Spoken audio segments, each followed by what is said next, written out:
Hello बच्चों, नमस्कार, आदाब, सत श्री अकाल, राम राम। कैसे हैं आप सब। अब हम पढ़ते हैं chemical reactions and equations, class 10 chemistry chapter first. Chemical reaction क्या है? केमिकल रिएक्शन कह लो या केमिकल चेंज कह लो, एक ही बात है। ऐसी रिएक्शन जिसमें नए सब्सटेंस बनते हैं जिनकी प्रॉपर्टीज भी अलग हो। तो देखो, the process in which new substances with new properties are form from one or more substance is called chemical reaction. ऐसी रिएक्शंस जिसमें नए सब्सटेंस बने, जैसे example burning of candle. Burning of candle chemical change का है example, लेकिन melting of wax physical change का example है। उसके बाद में respiration, digestion, formation of curd, और भी कई सारे एग्जांपल्स है केमिकल रिएक्शन के। केमिकल रिएक्शन में केमिकल चेंज होगा, नया सब्सटेंस बनेगा, तभी वो केमिकल रिएक्शन कहलाएगी। Chemical reaction involves, chemical reaction में क्या क्या होता है? तो सबसे पहले चेंज इन स्टेट, ये भी केमिकल रिएक्शन में होता है, लेकिन ये तो फिजिकल चेंज में भी होता है। आइस से वाटर बन गया, लेकिन वो क्या है? फिजिकल चेंज है, वो केमिकल चेंज नहीं है, लेकिन होता तो इसमें भी है। या कलर में चेंज हो जाएगा, या चेंज इन टेम्परेचर, या फिर इवोल्यूशन ऑफ गैस। ये सब चीजें केमिकल चेंज में देखने को मिलती है।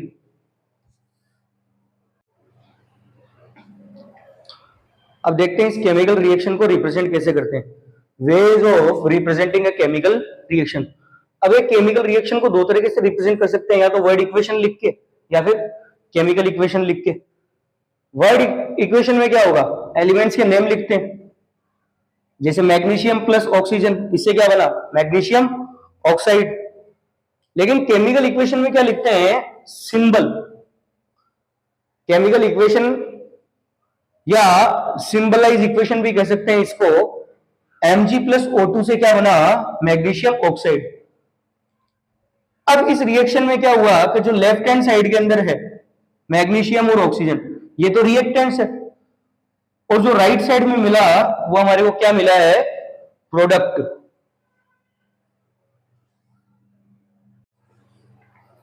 अब बात करते हैं केमिकल इक्वेशन की। ये केमिकल इक्वेशन क्या है? तो देखो, केमिकल इक्वेशन केमिकल रिएक्शन को रिप्रेजेंट करने का एक तरीका होता है। केमिकल इक्वेशन क्या है? केमिकल रिएक्शन को रिप्रेजेंट करने का वे। A chemical reaction can be represented by chemical equation. It involves uses of symbol of elements or chemical formula or reactant and product with mention of physical state. Example ले लिया, इसका example सबसे अच्छा example है magnesium ribbon. जब था उसको atmosphere oxygen की प्रेजेंस के अंदर जब हमने बर्न किया तो हमारे को मैग्नीशियम ऑक्साइड की व्हाइट एश मिली। बुक की फर्स्ट केमिकल रिएक्शन भी यही है। ये है मैग्नीशियम रिबन।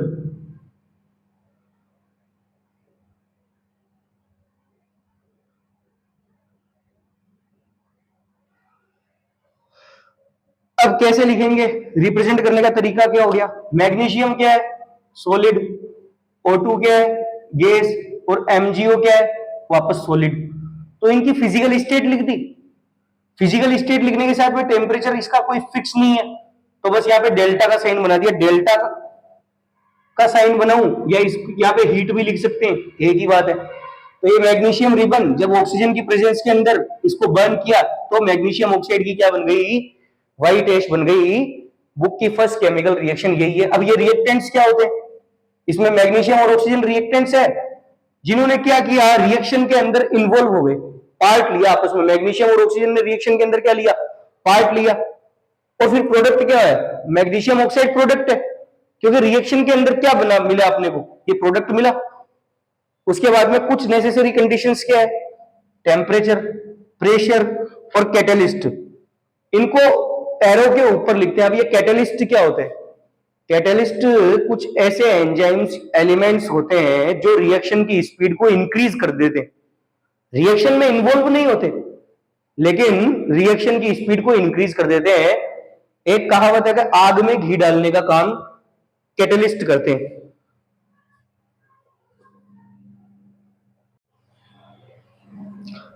अब केमिकल रिएक्शन लिखी है तो उसको बैलेंस करना भी जरूरी है। क्यों? क्योंकि केमिकल रिएक्शन एक लॉ फॉलो करती है जिसको law of conservation of mass कहते हैं। Matter can neither be created nor destroyed in chemical equation. किसी भी केमिकल इक्वेशन में मैटर को ना तो क्रिएट कर सकते हैं ना उसको हम डिस्ट्रॉय कर सकते हैं। उसका मास कंजर्व रहेगा इक्वेशन के अंदर। तो रिएक्टेंट और प्रोडक्ट दोनों साइड के अंदर रिएक्शन बैलेंस होना जरूरी है। सब एलिमेंट्स का मास सेम होना चाहिए। So number of elements involve in chemical reaction should remain same at reactant and product side. ये काफी ज्यादा इंपॉर्टेंट है सर। अब सबसे इंपॉर्टेंट क्वेश्चन, ये केमिकल इक्वेशन को बैलेंस कैसे करें। एनसीईआरटी आपके स्कूल में जितने भी टीचर्स हैं सब हिट एंड ट्रायल मेथड से बताते हैं। हम एक नई मेथड सीखेंगे आज बैलेंस करने की, बिल्कुल इजी, सो इजी। फिर आप कहोगे कि so beautiful, so elegant, just looking like a wow. बिल्कुल मजा आ जाएगा पढ़ते ही। तो करते हैं कुछ रिएक्शंस को तो हिट एंड ट्रायल से करेंगे ताकि हिट एंड ट्रायल भी समझ में आ जाए कि हिट एंड ट्रायल क्या है। जैसे एक रिएक्शन ले, मैग्नीशियम ऑक्सीजन, इससे बना मैग्नीशियम ऑक्साइड। अब हिट एंड ट्रायल मेथड में क्या है, किसी भी रिएक्शन के अंदर सबसे पहले जो एलिमेंट्स दिख रहे हैं उनको देखते जाओ दोनों तरफ, रिएक्टेंट और प्रोडक्ट दोनों साइड के अंदर, क्या दोनों तरफ वो बैलेंस है या नहीं है। जैसे अपन ने लिखा सबसे पहले मैग्नीशियम, इधर मैग्नीशियम कितना है 1 और इधर भी मैग्नीशियम कितना है 1, तो ये बैलेंस है। अब बात करते हैं ऑक्सीजन की, इधर ऑक्सीजन कितनी है 2, रिएक्टेंट साइड में, प्रोडक्ट साइड में ऑक्सीजन कितनी है 1, ये बैलेंस नहीं है। तो सीधा सा सिंपल सा लॉजिक, इस ऑक्सीजन को 2 करने के लिए क्या करेंगे 2 से मल्टीप्लाई कर देंगे, इसको 2 से मल्टीप्लाई कर दिया तो ऑक्सीजन कितनी हो गई 2। लेकिन जैसे ही ऑक्सीजन को 2 किया, इस साइड में मैग्नीशियम कितना हो गया 2, इस साइड में मैग्नीशियम 2 हो गया तो इसको भी 2 से मल्टीप्लाई कर दिया तो दोनों तरफ क्या हो गया इक्वल हो गया। ये हो गई बैलेंस केमिकल इक्वेशन, मैग्नीशियम और ऑक्सीजन, इससे क्या मिल गया मैग्नीशियम ऑक्साइड, बैलेंस्ड है। नेक्स्ट रिएक्शन देखते हैं।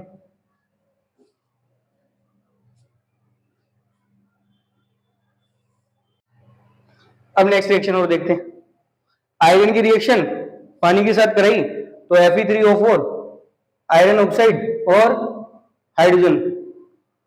ये रिएक्शन बैलेंस कैसे करें, इसको भी हिट एंड ट्रायल मेथड से बैलेंस करते हैं। हिट एंड ट्रायल मेथड के अंदर सबसे पहले किसी रिएक्शन के अंदर ऑक्सीजन को बैलेंस करो, सबसे बेस्ट। इस तरफ ऑक्सीजन कितनी है 4, इधर ऑक्सीजन कितनी है 1, तो सबसे पहले इसको 4 कर दूंगा, इसको 4 से मल्टीप्लाई किया, जैसे ही इसको 4 से मल्टीप्लाई किया हाइड्रोजन कितने हो गए 8, उधर हाइड्रोजन कितने 2, इसको भी मल्टीप्लाई कर दिया 4 से, हाइड्रोजन भी बैलेंस हो गया। उसके बाद में आयरन इतना इधर कितना है 3, इसको 3 से मल्टीप्लाई कर दिया, ये रिएक्शन हो गई balance.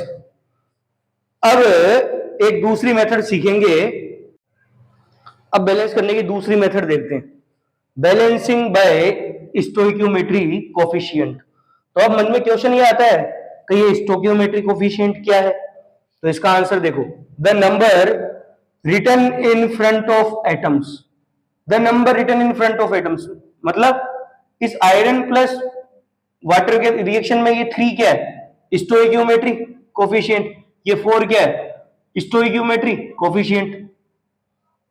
The number written in front of atoms, ions and molecules in a chemical reaction to balance the number of each element on both the reactant and product side of chemical equation is called stoichiometry coefficient। Element से पहले जो number लिखे होते हैं उन्हीं को ही stoichiometry coefficient कहते हैं। हाँ स्टूडेंट्स, अब बात करते हैं balancing by stoichiometry coefficient. Stoichiometric coefficient से कैसे बैलेंस करेंगे केमिकल इक्वेशन को, तो देखते हैं। अब स्टोइकियोमेट्रिक कोफिशिएंट क्या होता है इसके बारे में पढ़ लिया था अपन ने। स्टोइकियोमेट्रिक कोफिशिएंट वो नंबर होते हैं जो एलिमेंट्स के फ्रंट में लिखे जाते हैं। तो मान लिया इसका स्टोइकियोमेट्रिक कोफिशिएंट P है, इसका Q है, इसका R है, इसका S और इसका T है। ये सबके इनके स्टोइकियोमेट्रिक कोफिशिएंट लिख लिए। इसके बाद में इक्वेशंस बनाएंगे इनकी। यहां पे कॉपर कितना है 1, जिसका स्टोइकियोमेट्रिक कोफिशिएंट क्या है P, और इधर कॉपर कितना है 1, जिसका स्टोइकियोमेट्रिक कोफिशिएंट क्या है R, तो P इज इक्वल R। ये इक्वेशन क्या बन गई फर्स्ट। नेक्स्ट इक्वेशन बनाते हैं। या ऑक्सीजन कितना है 1, जिसका स्टोइकियोमेट्रिक कोफिशिएंट क्या है P, और उधर ऑक्सीजन कितना है 1, जिसका स्टोइकियोमेट्रिक कोफिशिएंट क्या है T, तो P इज इक्वल्स T। ये बन गई इक्वेशन सेकंड। नेक्स्ट इक्वेशन बनाते हैं। इधर नाइट्रोजन कितना है 1, जिसका स्टोइकियोमेट्रिक कोफिशिएंट क्या है Q, इधर नाइट्रोजन कितनी है 2 और स्टोइकियोमेट्रिक कोफिशिएंट S, तो 2S। ये इक्वेशन 3। नेक्स्ट इक्वेशन, हाइड्रोजन की वैल्यू कितनी है 3, जिसका स्टोइकियोमेट्रिक कोफिशिएंट Q, उधर हाइड्रोजन कितना है 2, स्टोइकियोमेट्रिक कोफिशिएंट T, तो 3Q इज इक्वल्स 2T। ये इक्वेशन 4 बन गई। तो ये 4 इक्वेशंस मिली। अब इनमें से किसी भी एक स्टोइकियोमेट्रिक कोफिशिएंट की वैल्यू 1 पुट कर देंगे, किसी की भी वैल्यू 1 पुट कर दो। तो मान लिया P की वैल्यू 1 पुट करते हैं, P इज इक्वल्स 1। जैसे ही P की वैल्यू 1 पुट करते हैं तो P की वैल्यू 1 पुट करते ही R की वैल्यू भी क्या हो जाएगी 1, और P की वैल्यू 1 पुट करने पे T की वैल्यू भी क्या हो गई 1। ये 3 की वैल्यू तो 1 मिल गई। अब उसके बाद में जैसे ही T की वैल्यू 1 इस इक्वेशन में पुट करेंगे तो Q की वैल्यू क्या आ गई 2/3। ये Q की वैल्यू आ गई, और Q की वैल्यू 2/3 इस वाली इक्वेशन में जैसे ही पुट करेंगे, ये इक्वेशन अपने पास में है Q इज इक्वल्स 2S, इसमें Q की वैल्यू 2/3 पुट करी, ये 2 इधर मल्टीप्लीकेशन में इधर आके डिवाइड में हो जाएगा, तो इसकी वैल्यू कितनी आ गई S इज इक्वल्स 1/3। ये S की वैल्यू आ गई 1/3। अब ये फ्रैक्शंस में है, इनको अपन ऐसे भी इक्वेशन बनाएंगे तो वो इक्वेशन गलत नहीं होगी, लेकिन इसको फिर भी फ्रैक्शन को कन्वर्ट कर लेते हैं। तो इस पूरी इक्वेशन में जितने भी कोफिशिएंट है सबको किससे मल्टीप्लाई कर दें 3 से मल्टीप्लाई कर देंगे। तो इसको किससे मल्टीप्लाई कर देंगे 1 मल्टीप्लाई बाय 3। तो देखो P is equals 1 multiply by 3 is equals 3, Q is equals 2/3 multiply by 3 is equals 2, R is equals 1 multiply by 3 is equals 3. S is equals 1/3 multiply by 3 is equals 1. Last में T is equals 1 multiply by 3 is equals 3. ये P, Q, R, S, T इनकी सबकी value अपने को मिल गई। अब इन सबकी value इस जगह पुट कर देंगे। P की वैल्यू क्या आई 3, ये 3 पुट कर दिया। Q की वैल्यू क्या आ गई 2, तो 2 पुट कर दिया। R की वैल्यू क्या आई 3, यहां पे 3 पुट कर दिया। S की वैल्यू 1, यहां 1 लिख दिया, और T की वैल्यू 3, तो यहां पे भी 3 लिख दिया। अब देख लो रिएक्शन बैलेंस हो गई। इधर कॉपर कितना है 3, उधर भी कॉपर कितना है 3, इधर ऑक्सीजन कितना है 3, उधर भी ऑक्सीजन कितने 3, नाइट्रोजन 2, नाइट्रोजन 2, हाइड्रोजन 6 और हाइड्रोजन 6। रिएक्शन हो गई बैलेंस। बिल्कुल इजी ट्रिक है, थोड़ी बड़ी है, लेकिन इससे सारी रिएक्शन बैलेंस हो जाएगी इजीली। अब नेक्स्ट इक्वेशन देखते हैं।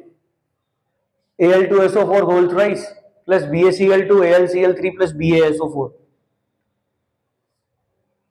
इसके अंदर भी स्टोइकियोमेट्रिक कोफिशिएंट लिख लेते हैं। इसका स्टोइकियोमेट्रिक कोफिशिएंट ले लिया P, इसका ले लिया Q, ये हो गया R और ये हो गया S। अब इक्वेशंस बनाते हैं। यहां पे एल्यूमिनियम कितने 2, जिसका स्टोइकियोमेट्रिक कोफिशिएंट P है, तो 2P इज इक्वल्स एल्यूमिनियम की वैल्यू उधर कितनी है R। नेक्स्ट यहां पे SO4 कितना है 3, तो 3P, उधर SO4 कितना है 1, तो S। इधर बेरियम कितना है 1, जिसका स्टोइकोमेट्रिक कोफिशिएंट Q। उधर बेरियम 1, जिसका स्टोइकोमेट्रिक कोफिशिएंट क्या है S। इधर क्लोरीन कितने 2, जिसका स्टोइकोमेट्रिक कोफिशिएंट Q, तो 2Q इज इक्वल्स क्लोरीन कितना है 3, जिसका स्टोइकोमेट्रिक कोफिशिएंट R, तो 3R। ये हो गया। अब ये इक्वेशन फर्स्ट, सेकंड, थर्ड और ये फोर्थ। अब यहां पे भी किसी की भी वैल्यू 1 पुट कर दो। मान लिया P की वैल्यू 1 पुट करते हैं। जैसे ही P की वैल्यू 1 पुट कर दी तो R कितना हो गया 2। P की वैल्यू 1 पुट करते ही R की वैल्यू कितनी हो गई 2, और इधर P की वैल्यू 1 पुट करी तो S की वैल्यू कितनी हो गई 3। S की वैल्यू 3 आ गई, और जैसे ही S की वैल्यू इधर 3 पुट करी तो Q की वैल्यू भी कितनी आ गई 3। Q की वैल्यू भी 3 आ गई, तो अपने को इसकी सबकी वैल्यू भी मिल गई P Q R S।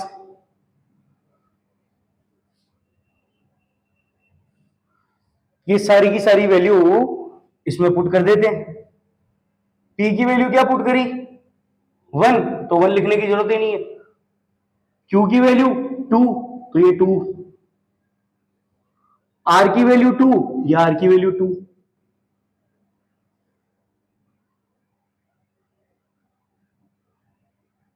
Q की वैल्यू 3 थी और S की वैल्यू 3, तो S की वैल्यू 3। अब देख लेते हैं क्या रिएक्शन बैलेंस हुई नहीं होगी। यहां पे एल्यूमिनियम 2, उधर भी एल्यूमिनियम 2, इधर सल्फेट 3, उधर भी सल्फेट 3, इधर बेरियम की वैल्यू 3, उधर भी बेरियम की वैल्यू 3। यहां क्लोरीन 3 2 जा 6, क्लोरीन 3 2 जा 6। रिएक्शन हो गई बैलेंस। देख लो।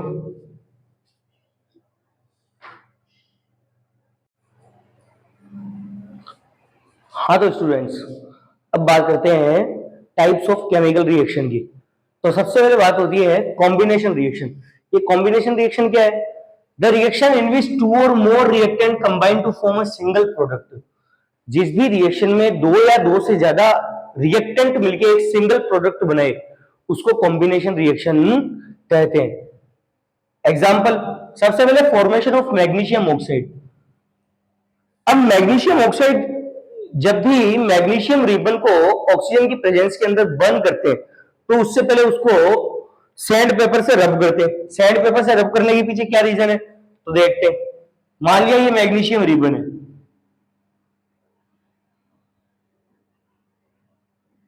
अब मैग्नीशियम रिबन जब एटमॉस्फेयर की प्रेजेंस में आता है तो उसके ऊपर ये ऑक्साइड की लेयर बना लेता है O2 माइनस। अब ये ऑक्सीजन की लेयर बन गई इसके ऊपर। अब हमारे को पता है ऑक्सीजन तो बर्न करने का काम करती है, लेकिन इसके ऊपर ही ऑक्सीजन की लेयर बन गई। इस वजह से इसको सैंड पेपर से रब करते हैं ताकि ये ऑक्सीजन की लेयर इसके ऊपर से हट जाए।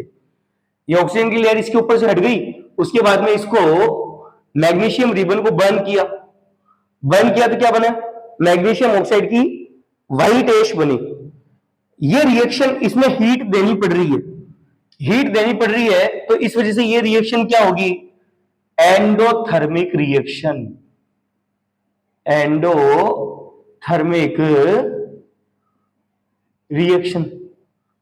एंडोथर्मिक रिएक्शन, एंडोथर्मिक रिएक्शन ऐसी रिएक्शन जिनमें हीट या एनर्जी देनी पड़ती है उनको एंडोथर्मिक रिएक्शन कहते हैं। Same for example burning of coal is also the example of endothermic reaction, क्योंकि इसमें भी हीट देनी पड़ रही है।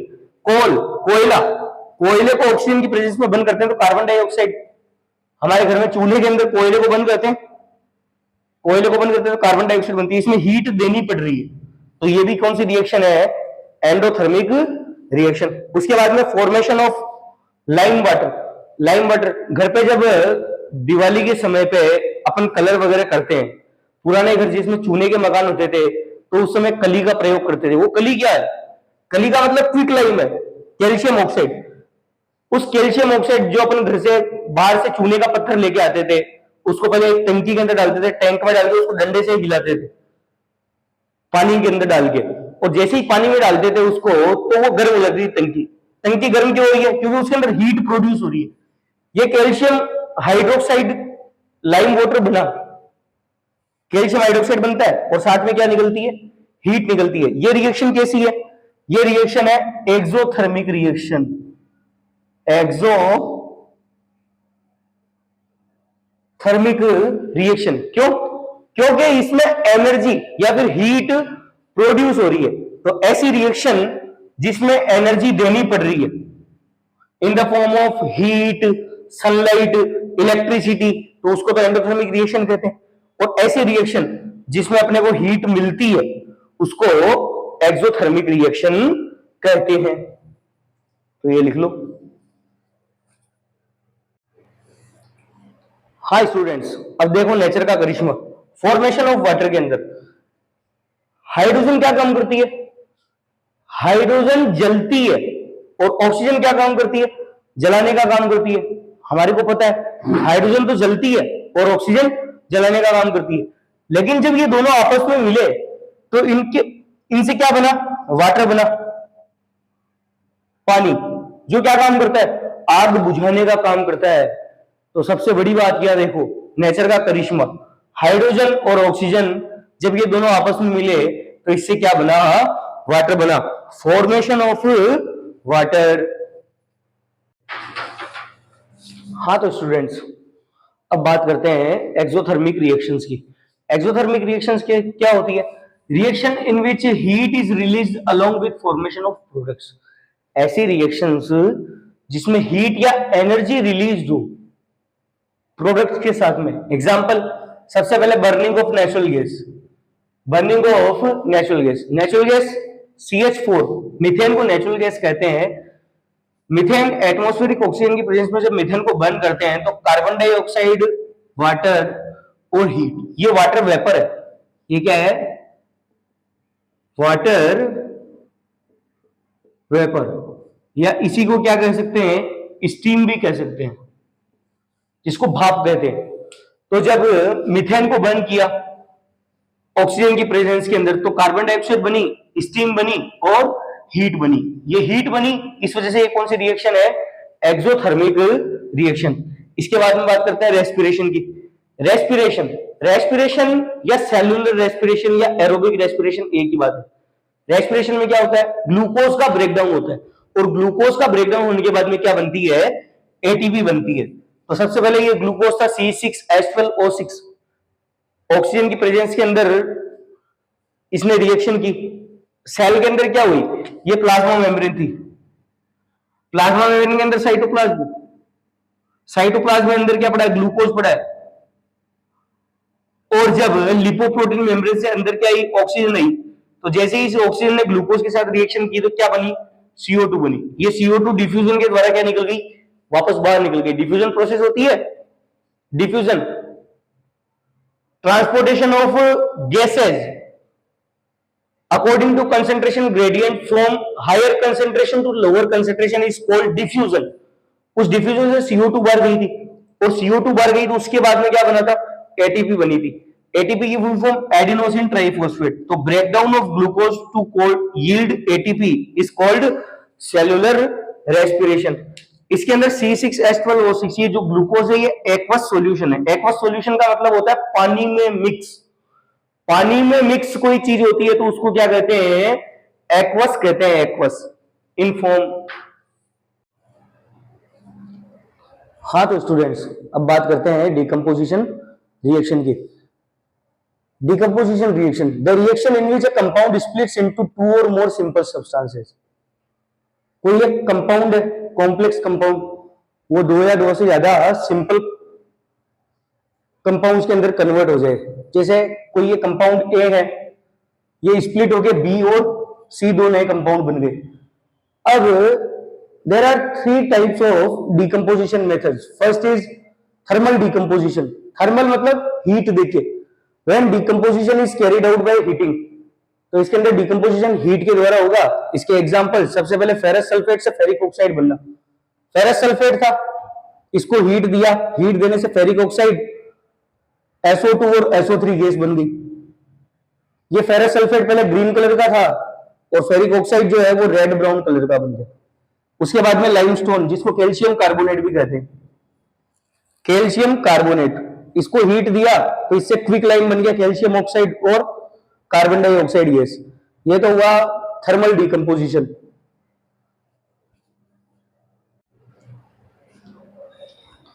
हाँ तो स्टूडेंट्स, अब बात करते हैं इलेक्ट्रोलाइटिक डिकम्पोजिशन।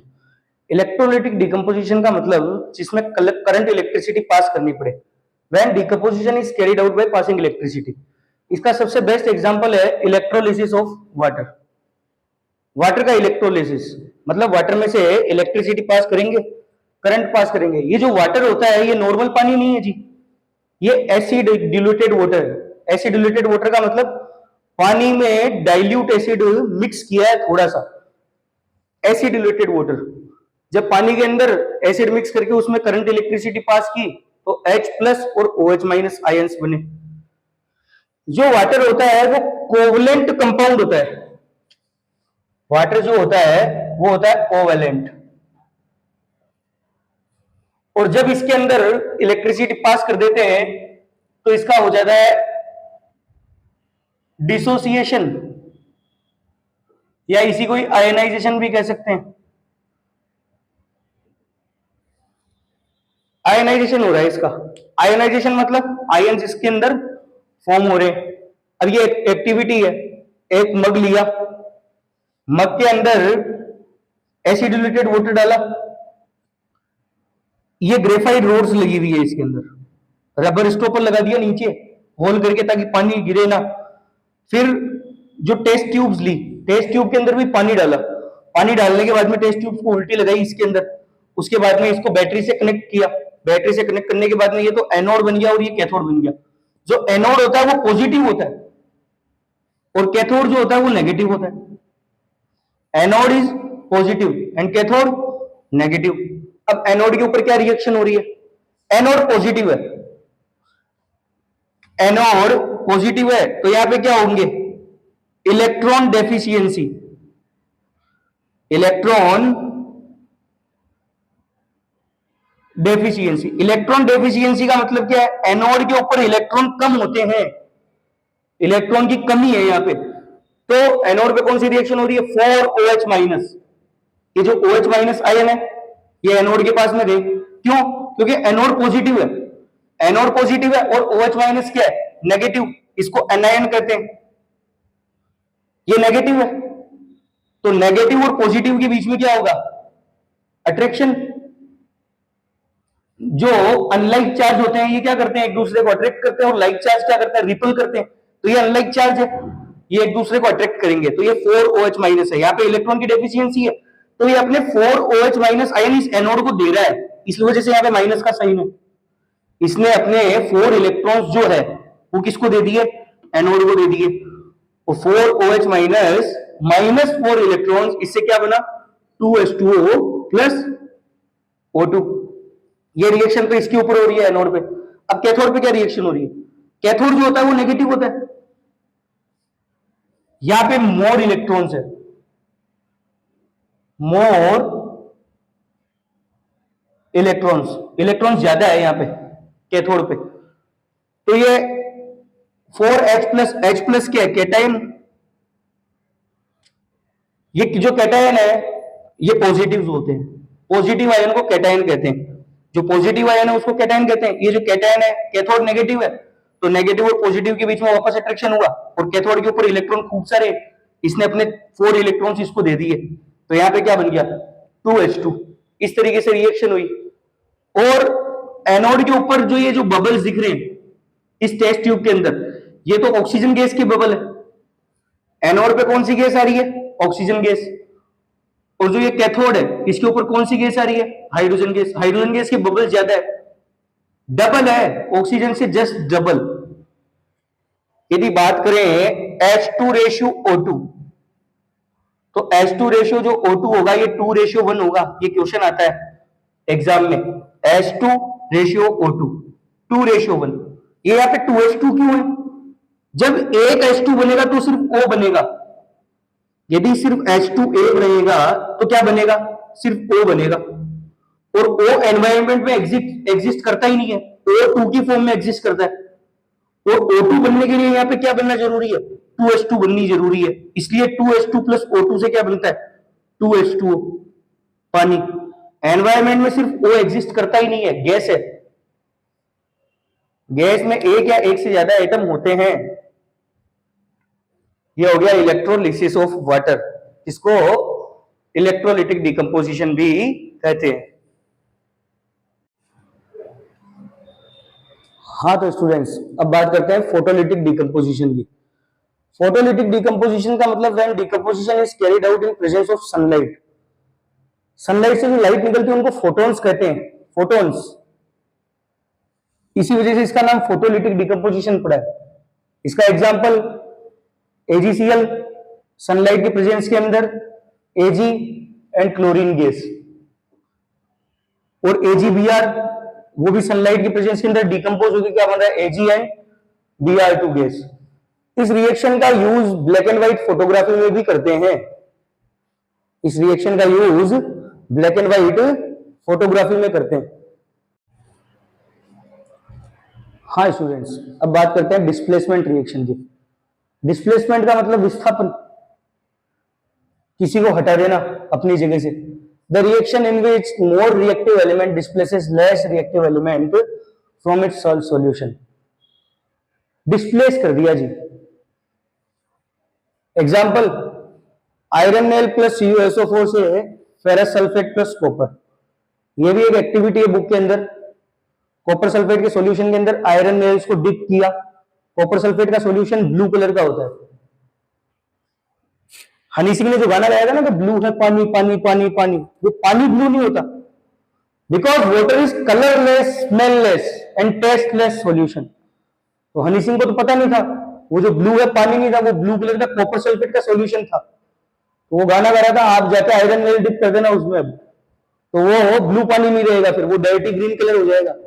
फिर गाना गाएंगे, आज ग्रीन है पानी, ग्रीन है पानी। और कॉपर क्या हो गया? डिस्प्लेस हो गया। क्यों? क्योंकि आयरन जो है मोर रिएक्टिव देन कॉपर। तो आयरन ने कॉपर सल्फेट को इसके सॉल्यूशन से कॉपर को डिस्प्लेस कर दिया, और सॉल्यूशन किसका बन गया? फेरस सल्फेट का सॉल्यूशन बन गया। ये पहले ब्लू कलर का था कॉपर सल्फेट सॉल्यूशन, और जैसे इसने कॉपर को डिस्प्लेस किया, आयरन नेल के ऊपर ब्राउनिश कलर की कॉपर की लेयर जम गई, और सॉल्यूशन फेरस सल्फेट का बन गया। ये लाइट ग्रीन कलर का होता है। The iron nail becomes brownish in colour bye deposition of Cu, and blue color of copper sulfate changes to dirty green color due to formation of ferrous sulfate। इसके बाद में एक और example है, zinc है। जिंक ने भी copper sulphate के सॉल्यूशन से कॉपर को डिस्प्लेस कर दिया, क्योंकि जिंक भी more reactive than copper. Zinc और आयरन दोनों ही कॉपर से ज्यादा रिएक्टिव है, तो इन्होंने कॉपर को क्या कर दिया? डिस्प्लेस कर दिया। इस रिएक्शन के अंदर जिंक सल्फेट का सॉल्यूशन बन गया जी। ये डिस्प्लेसमेंट रिएक्शन है। हाँ तो स्टूडेंट्स, अब बात करते हैं डबल डिस्प्लेसमेंट रिएक्शन की। डबल डिस्प्लेसमेंट रिएक्शन, जैसे मान लिया दो जने हैं, एक कोई आरके है, आरके है, उसकी कोई गर्लफ्रेंड है जिसका नाम है डीपी। अब डीपी ने डिस्प्लेस कर दिया आरके को आरएस से, तो फिर आरके ने भी क्या कर दिया? डीपी को डिस्प्लेस कर दिया एडी के साथ में। समझ में तो आ ही गया होगा आपको। अब देखो, a reaction in which new compounds are formed by mutual exchange of ions between two compounds। कोई दो कंपाउंड्स है, उनके बीच में आयंस का म्यूचुअल एक्सचेंज हो रहा है। आयंस का म्यूचुअल एक्सचेंज हो रहा है। Na2SO4 सोडियम सल्फेट, इसकी रिएक्शन जब बेरियम क्लोराइड के साथ में हुई, तो इस सोडियम ने तो क्लोरीन के साथ बॉन्ड बना के सोडियम क्लोराइड बना लिया। तो सल्फेट ने बदला लेने के लिए किसके साथ बॉन्ड बना लिया? बेरियम के साथ बॉन्ड बना लिया। तो बेरियम सल्फेट और सोडियम क्लोराइड बन गया। ये बेरियम सल्फेट की व्हाइट पीपीटी फॉर्म हो गई, प्रेसिपिटेशन। तो इस वजह से इसको प्रेसिपिटेशन रिएक्शन भी कहते हैं। White precipitate of BaSO4 is form, so it is called precipitation reaction. ये डबल डिस्प्लेसमेंट रिएक्शन हो गई। हाँ तो स्टूडेंट्स, अब बात करते हैं ऑक्सीडेशन एंड रिडक्शन की। ऑक्सीडेशन क्या होता है? ऑक्सीजन का जुड़ना, उसको ऑक्सीडेशन कहते हैं। ऑक्सीजन किसी में ऐड हो जाए तो उसको तो ऑक्सीडेशन कहते हैं, या फिर हाइड्रोजन रिमूव हो जाए तो वो भी ऑक्सीडेशन है। अब रिडक्शन क्या है? या तो हाइड्रोजन ऐड हो जाए या उसमें से ऑक्सीजन रिमूव हो जाए, उसको रिडक्शन कहते हैं। तो सबसे पहले oxidation, the addition of oxygen to reactant, oxygen add हो गई, या फिर the removal of hydrogen from reactant. इसका एग्जांपल क्या है? कार्बन, कार्बन में ऑक्सीजन ऐड होने से क्या बन गया? कार्बन डाइऑक्साइड, इसका ऑक्सीडेशन हो गया। इसका क्या हो गया? ऑक्सीडेशन। कार्बन का क्या हुआ है? ऑक्सीडेशन। कार्बन का ऑक्सीडेशन हुआ है, उसके बाद में reduction, the addition of hydrogen to reactant या the removal of oxygen from reactant. H2O, H2O में से क्या? ऑक्सीजन रिमूव हो गई, इस रिएक्टेंट से क्या रिमूव हो गई? ऑक्सीजन रिमूव हो गई, तो इसका क्या हो रहा है? रिडक्शन। इसका क्या हो गया? रिडक्शन हो गया।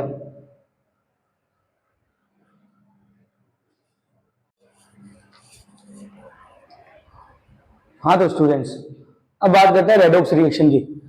When oxidation and reduction taking place together, जब ऑक्सीडेशन और रिडक्शन एक साथ है। Example, copper oxide plus hydrogen, इससे बन गया कॉपर प्लस वाटर। अब इसके अंदर क्या हो रहा है? कॉपर ऑक्साइड का तो रिडक्शन हो रहा है। कॉपर ऑक्साइड का क्या हो रहा है? रिडक्शन। जिसका रिडक्शन होता है उसको ऑक्सीडाइजिंग एजेंट कहते हैं। जिसका रिडक्शन होता है उसको ऑक्सीडाइजिंग एजेंट कहते हैं। क्यों? क्योंकि ये इसका क्या कर रहा है? ऑक्सीडेशन कर रहा है। और इसका क्या हो रहा है? ऑक्सीडेशन। तो ये क्या हो गया? Reducing agent. क्यों? क्योंकि ये कॉपर ऑक्साइड का क्या कर रहा है? रिडक्शन कर रहा है, इस वजह से ये रिड्यूसिंग एजेंट हो गया, ये ऑक्सीडाइजिंग एजेंट हो गया। ये एंडोथर्मिक रिएक्शन भी है। एंडोथर्मिक रिएक्शन क्यों? क्योंकि इसमें हीट देनी पड़ रही है। The reactions which require energy in the form of heat, light or electricity to break reactants are called endothermic reactions। ऐसी reactions जिसके अंदर एनर्जी की रिक्वायरमेंट हो, या तो फॉर्म ऑफ हीट, इलेक्ट्रिसिटी या लाइट, कुछ भी हो सकता है। इन सब रिएक्शंस को एंडोथर्मिक रिएक्शंस भी कहते हैं। हाँ तो students, chemical reaction and equation का लास्ट टॉपिक चैप्टर का effects of oxidation in daily life, हमारे दैनिक जीवन पे क्या प्रभाव पड़ता है। कोरोजन, कोरोजन का मतलब जंग लगना, रस्टिंग भी कहते हैं। When a metal is exposed to moisture, air, acid, etc. for some time, a layer of hydrated oxide is formed, which weakens the metal and hence metal is called corroded। जब किसी भी metal को बाहर खुले में छोड़ते हैं, in presence of atmosphere, तो उसके ऊपर एक हाइड्रेटेड ऑक्साइड की एक लेयर बन जाती है, जो मेटल को क्या करती है? वीक करती रहती है। एग्जाम्पल क्या हो गया? रस्टिंग ऑफ आयरन, आयरन के ऊपर एक ब्राउन कलर की लेयर बन जाती है, rust. Black coating on silver, चांदी काली कलर की हो जाती है, और तांबा होता है हरे कलर का, green coating on copper. Corrosion can be prevented by galvanisation, electroplating और बाय पुटिंग पैंट्स। इन मेथड से अपन कोरोजन को रोक सकते हैं। उसके बाद में एक टॉपिक है रेंसिडिटी। अब रेंसिडिटी क्या है? The oxidation of fats and oils when exposed to air is known as rancidity. It leads to bad smell and bad taste of food. हम देखते हैं कुछ दिन बाद में रोटी के ऊपर फफूंदी लग जाती है, वो क्या है? रेंसिडिटी के कारण ही हो रहा है।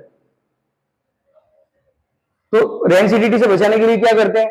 या तो एंटीऑक्सीडेंट्स ऐड कर देते हैं, अचार वगैरह बनाते हैं तो उसमें भी विनीगर वगैरह डालते हैं, या फिर फूड को क्या रखते हैं? एयर टाइट कंटेनर्स के अंदर। लड्डू वगैरह वो एयर टाइट कंटेनर्स में रखते हैं। Replacing air by nitrogen, market से जो पैकेट लेके आते हैं चिप्स वगैरह के, वो जो फूले फूले रहते हैं पैकेट्स, उनमें नाइट्रोजन गैस होती है। या फिर रेफ्रिजरेशन, रेफ्रिजरेटर का यूज करके भी फूड प्रिवेंट कर सकते हैं।